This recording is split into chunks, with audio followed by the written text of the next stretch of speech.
สบายดีเด้อพี่น้องเด้อมาเบิ่งอบตเพิ่นสิกำลังสิแต่งอยู่ครัวกิน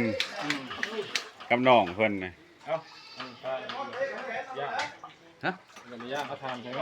ได้มาใช้ปลาใช่ไหม ย่างเขาทาน โอ้ปลาตัวใหญ่ตัวมึกเลย เอาเบิ่งน้ำท่วมเด้อพี่น้องเด้อน้ำท่วมเพื่อนน้ำท่วมบ้านนี่ ย่างเอา ที่วังเมา ให้หลังมา จ้า3 เดือนยังเป็นในนี้เนาะ แม่นได้บางน้ำทาง คนทำทำมากกว่า อิ่วเอามีความรู้สึกจังไดมื้อนี้ครับคือว่า สดสื่นนิดหน่อยมาพอเอาพอมูพอครูอยู่พอน้องที่ลูกดีใจ เพราะน้ำหลายเนาะ ผู้ใดก็ยังยิ้มแย้มแจ่มใสอยู่บ่ได้โศกได้เศร้าปานใดเพราะว่าน้ำขึ้นกระท่วมอยู่บ่มีความเสียหายปานใด อ๋อ อืม ความเสียหายยังบ่มีแต่เขาในนา นี่จะเข้าในหน้ายังบ่ได้เห็นยอดบ่ได้ว่าตายว่ายัง หลาย ตายดอก เจ้าเช็ดยังเดียวนี่ฮะจิ้มหอยบ่ เฮ็ดของบางขางบองมา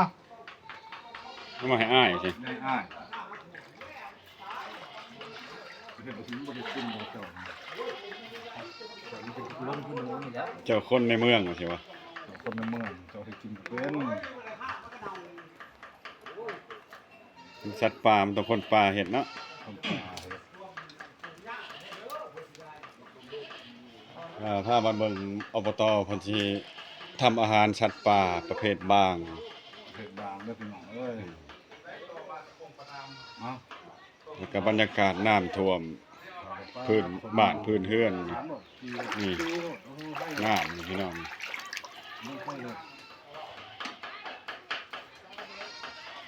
เลยคนก็พูด ว่าสิผักลาบนะ ไม่เอาแล้วคุณว่าสอนโลต้นน้ำต้นไม่เยอะเลยโอ้เป็นละเนี่ย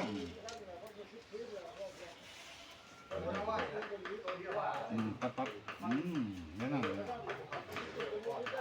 ข้ามีทั้งหนังใหม่ปั๊บใหม่ปั๊บ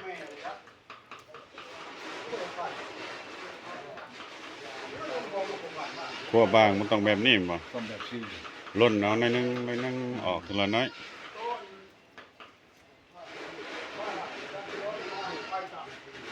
คนทำพนักงานเราเห็นยังทำถึงนอกถึงนอก ขณะกับพนักงานมันบ่ อ อันนั้นแม่นสร้างร้อง หลับปลาเหนียวหลับผู้เธอหลับผู้ไทย ผู้ชายเห็ดกิน บ้านจันทร์สิรอ เนาะตรงหน้าของ ในบ้านที่นี่ เปื่อน